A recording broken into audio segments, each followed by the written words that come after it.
Hoy 24 de marzo celebramos a San Óscar Romero, arzobispo y mártir. Martirologio romano. En San Salvador, República del Salvador, San Óscar Romero, arzobispo y defensor de los pobres, asesinado por odio a la fe en 1980. Beatificado el 23 de mayo del 2015 durante el pontificado de su Santidad Francisco. Canonización 14 de octubre del 2018 por el Papa Francisco. Óscar Arnulfo Romero nació en Ciudad Barrios, Departamento de San Miguel, República de El Salvador, el 15 de agosto de 1917, día de la Asunción de la Virgen María. Su familia era humilde y con un tipo modesto de vida. Desde pequeño, Óscar fue conocido por su carácter tímido y reservado, su amor a lo sencillo y su interés por las comunicaciones. A muy temprana edad sufrió una grave enfermedad que le afectó notablemente en su salud. En el transcurso de su infancia, en ocasión de una ordenación sacerdotal a la que asistió, Óscar habló con el padre que acompañaba al recién ordenado y le manifestó sus grandes deseos de hacerse sacerdote. Su deseo se convirtió en una realidad. Ingresó al Seminario Menor de San Miguel y a pesar de las desavenencias económicas que pasaba la familia para mantenerlo en el seminario, Óscar avanzó en su idea de entregar su vida al servicio de Dios y del pueblo. Estudió con los padres claretianos en el Seminario Menor de San Miguel desde 1931 y posteriormente con los padres jesuitas en el Seminario San José de la Montaña hasta 1937. En el tiempo que estalló la Segunda Guerra Mundial, fue elegido para ir a estudiar a Roma y completar su formación sacerdotal, y seguramente su elección se debió a la integridad espiritual e inteligencia académica manifestada en el seminario. Fue ordenado sacerdote a la edad de 25 años en Roma, el 4 de abril de 1942. Continuó estudiando en Roma para completar su tesis de teología sobre los temas de ascética y mística, pero debido a la guerra tuvo que regresar a El Salvador y abandonar la tesis que estaba a punto de concluir. Regresó al país en agosto de 1943. Su primera parroquia fue Anamoros, en el departamento de La Unión, pero poco tiempo después fue llamado a San Miguel, donde realizó su labor pastoral durante aproximadamente 20 años. El padre Romero era un sacerdote sumamente caritativo y entregado. No aceptaba obsequios que no necesitara para su vida personal. Ejemplo de ello fue la cómoda cama que un grupo de señoras le regaló en una ocasión, la cual regaló y continuó ocupando la sencilla cama que tenía. Dada su amplia labor sacerdotal, fue elegido secretario de la Conferencia Episcopal de El Salvador y ocupó el mismo cargo en el Secretariado Episcopal de América Central. El 25 de abril de 1970, la Iglesia lo llamó a proseguir su camino pastoral, elevándolo al ministerio episcopal como obispo auxiliar de San Salvador, que tenía al ilustre Monseñor Luis Chávez y González como arzobispo, y como auxiliar a Monseñor Arturo Rivera Damas. Con ellos compartiría su desafío pastoral y en el día de su ordenación episcopal dejaba claro el lema de toda su vida: sentir con la Iglesia. Esos años como auxiliar fueron muy difíciles para Monseñor Romero. No se adaptaba a algunas líneas pastorales que se impulsaban en la arquidiócesis y además lo aturdía el difícil ambiente que se respiraba en la capital. También fue nombrado director del Seminario Orientación y le dio al periódico un giro notablemente clerical. Este giro le fue criticado por algunos sectores dentro de la misma iglesia, considerándolo un periódico sin opinión. En El Salvador la situación de violencia avanzaba. Con ello la iglesia se edificaba en contra de esa situación de dolor. Por tal motivo la persecución a la iglesia en todos sus sentidos comenzó a cobrar vida. Luego de muchos conflictos en la arquidiócesis, la sede vacante de la diócesis de Santiago de María fue su nuevo camino. el 15 de octubre de 1974, fue nombrado obispo de esa diócesis y el 14 de diciembre tomó posesión de la misma. Monseñor Romero se hizo cargo de la diócesis más joven de El Salvador en ese tiempo. En junio de 1975 se produjo el suceso de las Tres Calles, donde un grupo de campesinos que regresaban de un acto litúrgico fue asesinado sin compasión alguna, incluso a criaturas inocentes. El informe oficial hablaba de supuestos subversivos que estaban armados. Las armas no eran más que las Biblias que los campesinos portaban bajo sus brazos. En ese momento los sacerdotes de la diócesis, sobre todo los jóvenes, pidieron a Monseñor Romero que hiciera una denuncia pública sobre el hecho, en que acusara a las autoridades militares del siniestro. Monseñor Romero no había comprendido que detrás de las autoridades civiles y militares, detrás del mismo presidente de la República, Arturo Armando Molina, que era su enemigo personal, había una estructura de terror que eliminaba de su paso a todo lo que pareciera atentar los intereses de la patria, que no eran más que los intereses de los sectores pudientes de la nación. Monseñor Romero creía ilusamente en el gobierno. Este era su grave error. Poco a poco comenzó a enfrentarse a la dura realidad de la injusticia social. Los amigos ricos que tenía eran los mismos que negaban un salario justo a los campesinos. Esto le empezó a incomodar. La situación de miseria estaba llegando muy lejos como para quedarse esperando a una solución de los demás.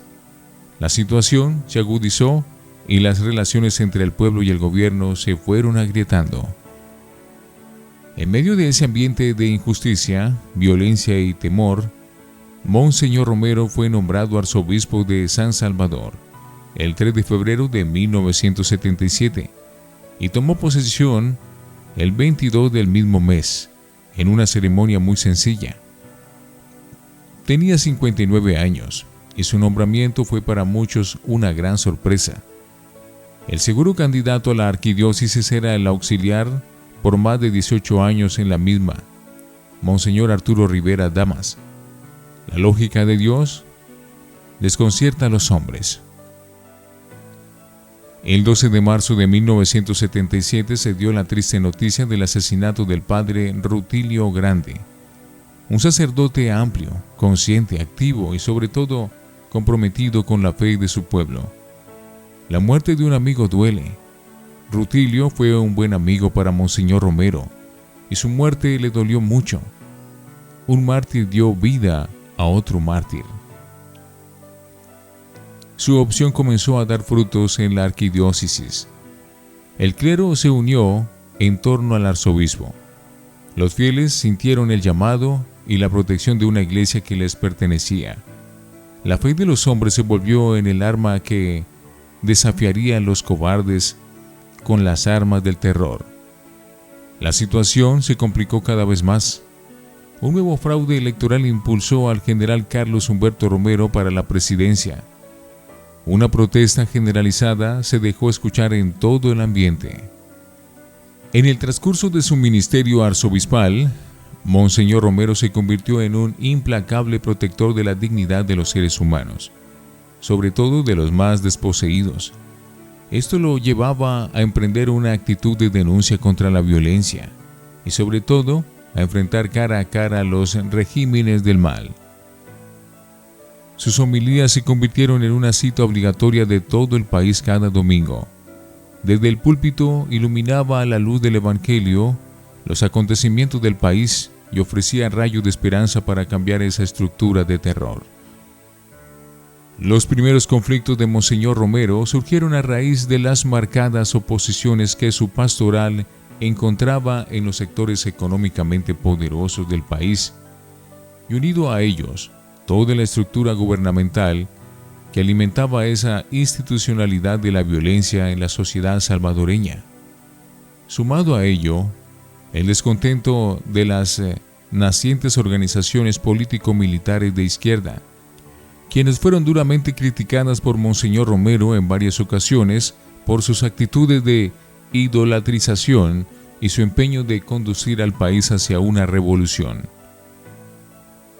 A raíz de su actitud de denuncia, Monseñor Romero comenzó a sufrir una campaña extremadamente agobiante contra su ministerio arzobispal. Su opción pastoral y su personalidad misma cotidianamente eran publicadas en los periódicos más importantes, editoriales, campos pagados, anónimos, etc., donde se insultaba, calumniaba y más seriamente se amenazaba la integridad física de Monseñor Romero. La iglesia perseguida en El Salvador se convirtió en signo de vida y martirio en el pueblo de Dios. Este calvario que recorría la iglesia ya había dejado rasgos en la misma. Luego del asesinato del padre Rutilio Grande, se sucedieron otros asesinatos más. Fueron asesinados los sacerdotes Alfonso Navarro y su amigo Luis Torres. Luego fue asesinado el padre Ernesto Barrera. Posteriormente fue asesinado en un centro de retiros el padre Octavio Ortiz y 4 jóvenes más. Por último, fueron asesinados los padres Rafael Palacios y Alirio Napoleón Macías. La iglesia sintió en carne propia el odio irascible de la violencia que se había desatado en el país. Resultaba difícil entender, en el ambiente salvadoreño, que un hombre tan sencillo y tan tímido como Monseñor Romero se convirtiera en un implacable defensor de la dignidad humana y que su imagen traspasara las fronteras nacionales por el hecho de ser voz de los sin voz. Muchos de los sectores poderosos y algunos obispos y sacerdotes se encargaron de manchar su nombre. Incluso llegaban hasta los oídos de las autoridades de Roma. Monseñor Romero sufrió mucho esta situación. Le dolía la indiferencia o la traición de alguna persona en contra de él.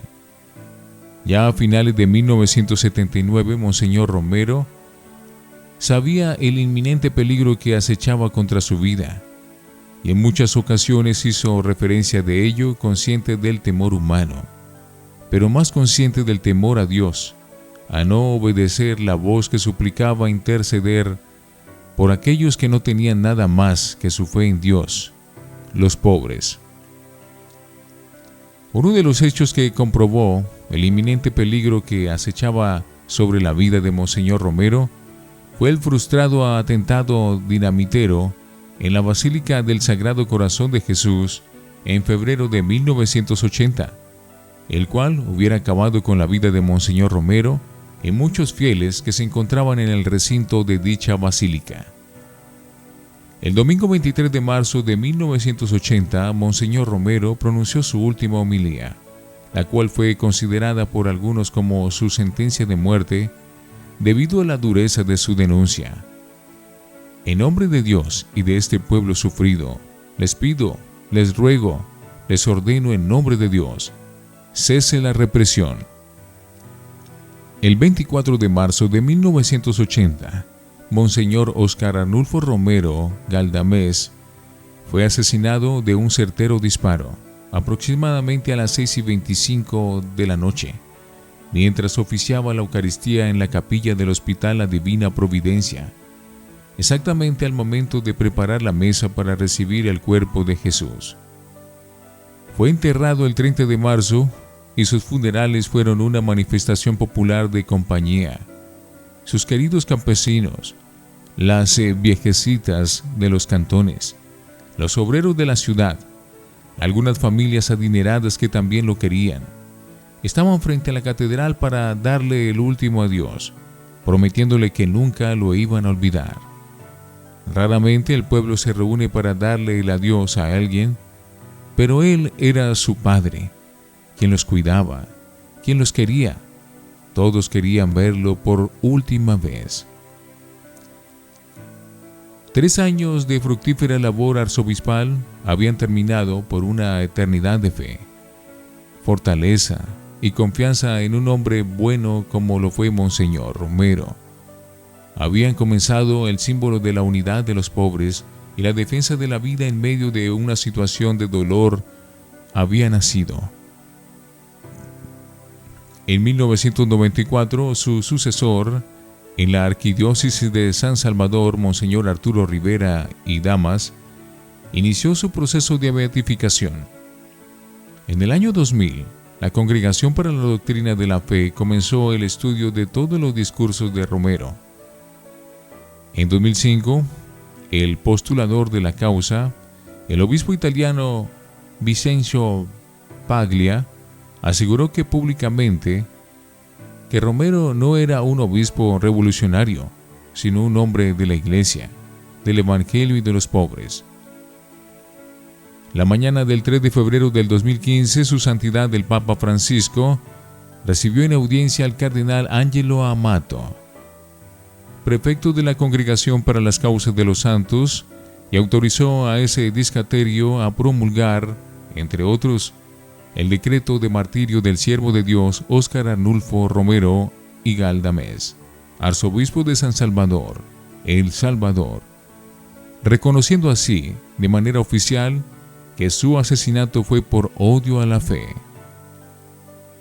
El 6 de marzo del año 2018, el Santo Padre Francisco recibió en audiencia a su eminencia reverendísima, el cardenal Angelo Amato, prefecto de la Congregación para las Causas de los Santos. Durante la audiencia, el Sumo Pontífice autorizó a la congregación a promulgar el decreto relativo al milagro atribuido a la intercesión del beato Óscar Romero, por lo que tan solo resta la celebración de la ceremonia de canonización, misma que se celebrará en fecha aún por determinar. San Óscar Romero, arzobispo y mártir, ruega por nosotros.